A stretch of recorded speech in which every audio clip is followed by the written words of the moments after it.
Hello and welcome to the Minimum Competence episode for Thursday, September 7th, 2023. I'm your host for today, Andrew Leahy, a tax and technology attorney from New Jersey. In today's episode, we have Morrison Foerster amending its DEI eligibility criteria, DeSantis sued by fired prosecutor, Biden rejects Gitmo prisoners' plea deal conditions, and lawsuits roll in to keep Trump off state ballots. Let's keep our noses to the grindstone and our ears to the ground and read today's legal news. On this day in legal history, September 7th, 1977, President Carter signed the Panama Canal Treaty, setting the relinquishment date for the Panama Canal back to Panama for January 1st, 2000.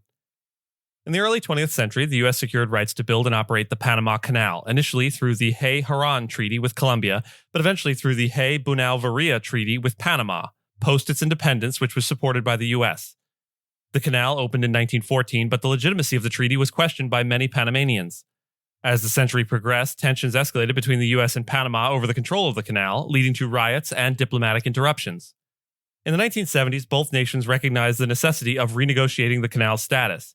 U.S. diplomat Ellsworth Bunker led the negotiations, focusing on securing perpetual U.S. use rather than control of the Canal Zone. These discussions laid the groundwork for the Torrijos-Carter Treaties. Despite initial opposition, President Jimmy Carter, influenced by advisors, prioritized concluding these negotiations upon taking office. However, the ratification of the treaties faced significant opposition in the U.S. Senate, with critics fearing a loss of strategic control and distrusting Panamanian leader Omar Torrijos.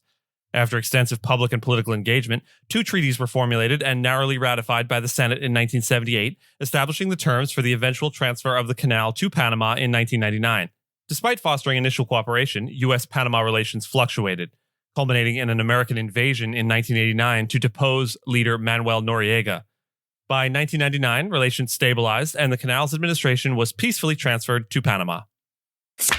Morrison Foerster has amended the eligibility criteria for its DEI, and that's Diversity, Equity, and Inclusion, fellowship program amidst a lawsuit filed by the American Alliance for Equal Rights, led by Edward Blum, who opposes affirmative action.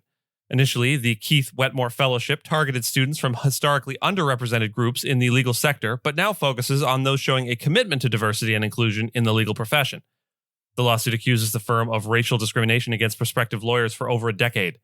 Meanwhile, Perkins Coie, also a defendant in the lawsuit, maintains its focus on aiding historically underrepresented students and has publicly reaffirmed its commitment to fostering diversity and inclusion in the legal field. Monique Worrell, a liberal prosecutor who was dismissed by Florida Governor Ron DeSantis, has filed a lawsuit in the state Supreme Court seeking reinstatement to her elected position as the state attorney for Orange and Osceola County. Worrell contends that DeSantis had no legitimate grounds to remove her and replace her with a conservative prosecutor, asserting that his reasons violate state law. She emphasizes that her role grants her the discretion to determine prosecutorial strategies, and disagreements with the governor on these strategies do not constitute grounds for suspension. This case brings a significant issue before the conservative-leaning court, which had previously avoided making a decision in a similar case involving another prosecutor also fired by DeSantis. In the earlier case, the court ruled that the prosecutor had waited too long to file the lawsuit. Worrell's case, however, does not have this timing issue. DeSantis had accused Worrell of neglect of duty and incompetence, citing her allowing assistant prosecutors to propose sentences below the state's mandatory minimums and perceived leniency towards criminal defendants. Worrell refutes these claims, stating that reduced jail time and incarceration rates are not indicative of incompetence or neglect, but are within her lawful discretionary powers. U.S. President Joe Biden has declined several conditions proposed by 5 Guantanamo Bay detainees involved in the September 11, 2001 attacks as part of a plea agreement with federal prosecutors, according to a report by the New York Times.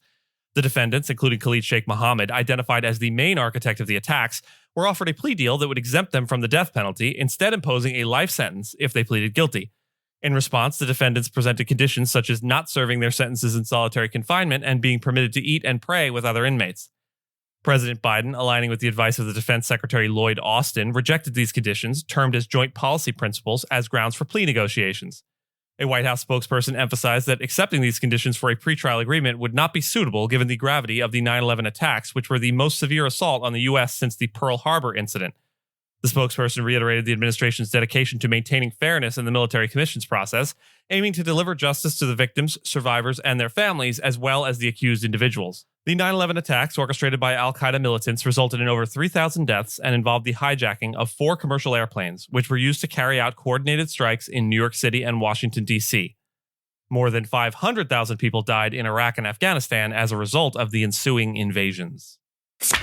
A lawsuit has been filed by the nonpartisan organization Citizens for Responsibility and Ethics in Washington, or CREW, aiming to prevent Donald Trump from being listed on the Colorado ballot in the upcoming presidential election should he secure the Republican nomination.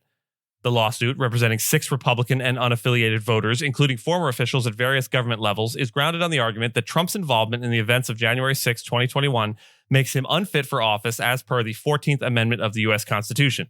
This amendment prohibits individuals who have engaged in insurrection or rebellion against the U.S. and have previously taken an oath to support its constitution from holding federal or state office. A quick historical note here, this amendment was targeted at high-ranking U.S. officials that served in the Confederacy during the Civil War. Sort of you can't just waltz back into the Senate and get your job back kind of amendment. This legal approach towards Trump, which is considered a long shot by experts, would necessitate convincing officials across all states and territories of Trump's ineligibility to serve, given the Capitol attack orchestrated by his supporters in an attempt to overturn his electoral loss. Despite the ongoing false claims by Trump regarding the legitimacy of his defeat, he remains a leading contender for the Republican nomination to oppose President Joe Biden in 2024. CREW's president, Noah Bookbinder, emphasized that the unprecedented nature of the lawsuit is a response to the equally unprecedented attack on January 6th, which the 14th Amendment sought to guard against. Meanwhile, Trump denies federal charges accusing him of conspiring to defraud the U.S. and obstructing a fair election during the 2020 presidential race. Notably, analysts regard Colorado as a firmly Democratic state, where Trump's chance of victory in 2024 are perceived as slim. And with that, I thank you so much for listening to Minimum Competence, your daily news podcast for lawyers. If you're looking for more than minimum competence, links to further reading on all the topics touched on today are in the show notes. If you have any questions or story suggestions, you can find us on Mastodon on the esq.social instance. I'm at Andrew, and my co-host Gina is at Gina. The views, thoughts, and opinions expressed in this podcast are those of the host and do not represent those of any organization we may be affiliated with. Nothing here should be construed as legal advice because it is not legal advice. And reviews go a long way towards helping new listeners to find our show. If you have a moment and can leave a rating or review on your podcast player, we'd sure appreciate it. And if you know someone that might be interested in a story we cover, consider sending them the episode. Minimum Competence is available at minimumcomp.com and wherever you get your finely crafted podcasts. If you haven't checked out the website in a while, give it a look. There are complete transcripts and resources for each episode and its corresponding segments, as well as an opportunity to receive new episodes in email newsletter form should that be your jam. All of the links to stories we cover will also be available on links.esq.social, which is our link aggregator in the Fediverse. We'll see you back here tomorrow, and until then, remember, if you buy a company for $44 billion and you're the only bidder, and then the court has to force you to go through with the sale, it's not worth $44 billion.